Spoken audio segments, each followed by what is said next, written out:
Default एक ऐसा लफ्ज है जिसने पाकिस्तानियों की नींदें हराम कर दी हैं, और क्यों ना करे। ये बढ़ती हुई महंगाई, बढ़ती हुई बेरोजगारी, गैर यकीनी की सूरत हाल और आए दिन मुल्की हालात खराब से खराब तर होने के खतरात एक आम शहरी को कहाँ जीने देंगे ऐसे हालात। Pakistan has no money for imports. Pakistan's descent into total chaos. Things are bad when people start fighting for food. Food department had run out of its wheat stock. The perfect storm was hovering over Pakistan. हम आज बात करेंगे default मतलब दिवालियापन पे। क्या हमारा मुल्क पाकिस्तान डिफॉल्ट होने के दिहाने पे है या वाकई हम डिफॉल्ट कर जाएंगे। आज हम डिफॉल्ट के खतरात और वजूहात पे बात करेंगे और कौन सी चीजें हैं जिनकी वजह से आज हम इस दोराहे पे खड़े हैं। इन सब चीज़ों को जानने के लिए बने रहें हमारे इस चैनल के साथ। मैं हूं गुलाम अली और आप देख रहे हैं मेरा YouTube channel B Ghulam Ali. Default होता क्या है? आप फर्ज करें एक आदमी, उसकी इनकम 50,000 है और उसके अखराजात 70,000 हैं। वो इन सारे अखराजात को पूरा करने के लिए कर्ज लेता है और कुछ वजूहात की वजह से वो कर्ज मुकर्ररा वक्त पर अदा नहीं कर सकता, तो फिर हम कह सकते हैं कि वो शख्स डिफॉल्ट कर गया है। और इसी तरह मुल्क भी इक्तसादी डिफॉल्ट होते हैं। एक मुल्क दोस्त ममालिक से या इंटरनेशनल मॉनेटरी फंड IMF से भारी रकम लेता है और कर्ज की जिम्मेदारियां मतलब किस्त मुकर्ररा वक्त पर अदा नहीं कर पाता, तो वो मुल्क डिक्लेयर करता है कि वो कर्ज अदा नहीं कर सकता, इसलिए उसे डिफॉल्ट होना कहते हैं। मगर पाकिस्तान ने अभी तक ऐसा कोई ऐलान नहीं किया। डिफॉल्ट होने के बाद उसके दूररस नताइज हो सकते हैं। बैनुल-अक़वामी क्रेडिट मार्केटों तक रसाई में कमी, गैर मुल्की करेंसी की कदर में कमी, मुल्की मयार जिंदगी में गिरावट, महंगाई और बेरोजगारी में इजाफा, बैंकिंग सिस्टम, स्टॉक मार्केट और मुल्की करेंसी पर भी बहुत बड़ा नेगेटिव असर पड़ता है। आज तक 147 ममालिक डिफॉल्ट हो चुके हैं, मगर आहिस्ता आहिस्ता वक्त के साथ वो रिकवर भी कर चुके हैं। मुल्क की हालात पर इक्तसादियात और सियासत दोनों का गहरा असर होता है, जो मुल्क की खुशहाली और बदहाली के जिम्मेदार होते हैं। ये दोनों फैक्टर मुल्क चलाने के लिए रीढ़ की हड्डी की मानंद काम सरअंजाम देते हैं। तो शुरू करते हैं हम सियासत से। किसी भी मुल्क के अच्छे हालात उस मुल्क की पॉलिटिकल एनवायरनमेंट को रिप्रेजेंट करते हैं। गुड और बैड पॉलिटिक्स दोनों एक साथ ही चलती हैं। जब हम मुल्की मफादात को सामने रखकर पॉलिटिक्स करते हैं तो वो गुड पॉलिटिक्स कहलवाती है, और जब पार्टी मफादात को सामने रखकर मुल्की मफादात को नुकसान पहुंचाकर हम सियासत करते हैं तो वो बैड पॉलिटिक्स के ज़िम्रे में आती है।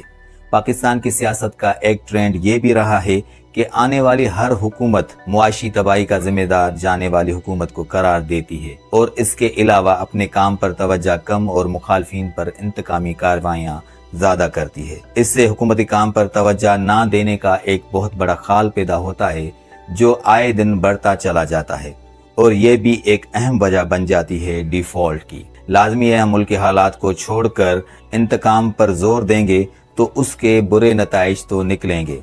इसलिए हुकूमत को चाहिए कि जो काम उनके जिम्मे में है वो करें और जो काम इदारों के जिम्मे में है उनमें इंटरफियर ना करें।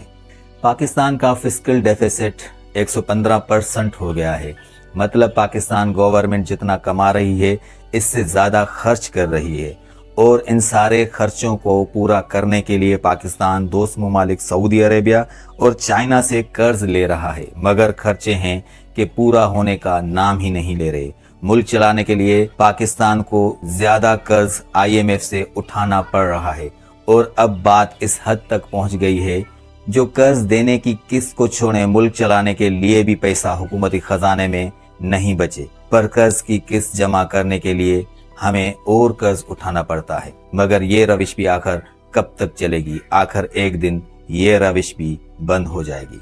पाकिस्तान का आज की डेट में एक्सचेंज रिजर्व मतलब वो पैसा जिससे हम बाहर से कोई चीज अपने मुल्क में मंगवाने के लिए यूज करते हैं, वो सिर्फ 4 से 5 बिलियन डॉलर बचे हैं। ये देखकर कोई भी बता सकता है कि ये मुल्क अगर कोई बाहर से इमदाद ना आई तो ये मुल्क इकोनॉमिकली कोलैप्स हो सकता है, और इससे ये नुकसान होगा कि पाकिस्तान 2023 में इकोनॉमिक ग्रोथ 35% स्लो हो जाएगी और हमारा डेवलप्ड कंट्रीज होने का ख्वाब 2050 तक भी पूरा होने के 0 चांसेस हैं। अलबत्ता पाकिस्तान की GDP इन 25 साल में 18 से 19% गिर सकती है। ये मैं नहीं कह रहा, ये वर्ल्ड बैंक के फैक्ट्स एंड फिगर्स हैं। ये जो भीड़ आप देख रहे हैं, ये कोई मैच देखने के लिए नहीं आए, मगर ये इतने सारे लोग नौकरी की उम्मीद में यहाँ आए हैं। चंद हजार सीट्स पर लाखों लोग अप्लाई कर रहे हैं। बावजूद इसके भी इसमें भी करप्शन और फेवरेटिज्म का अंसर मौजूद है, और इसी वजह से आज पाकिस्तान की कुल आबादी की 37% लोग बेरोजगार हैं। इसके अलावा नाकस मालियाती निज़ाम के तहत टैक्स वसूली का निज़ाम भी बहुत कमजोर है। हकीकी टैक्स जिंदगान से टैक्स वसूल नहीं होता, जिसकी वजह से पाकिस्तान मुतलका हदफ हासिल नहीं कर पा रहा।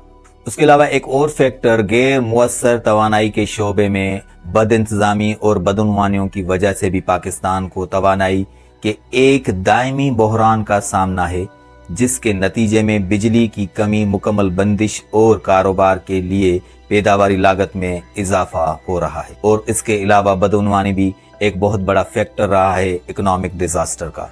इसने मईशत समेत जिंदगी के हर पहलू को मुतासर किया है। आए दिन बम धमाके, हड़तालें, पॉलिटिकल इनस्टेबिलिटी ने कारोबार का पहिया रोक दिया है। पाकिस्तान की मईशत की गिरावट का बड़ा फैक्टर पैंडेमिक भी रहा है, और उसके अलावा फ्लड 2022 आया, जो जून 2022 से अक्टूबर 2022 तक हैवी रेनफॉल ने पूरे मुल्क को हिला के रख दिया।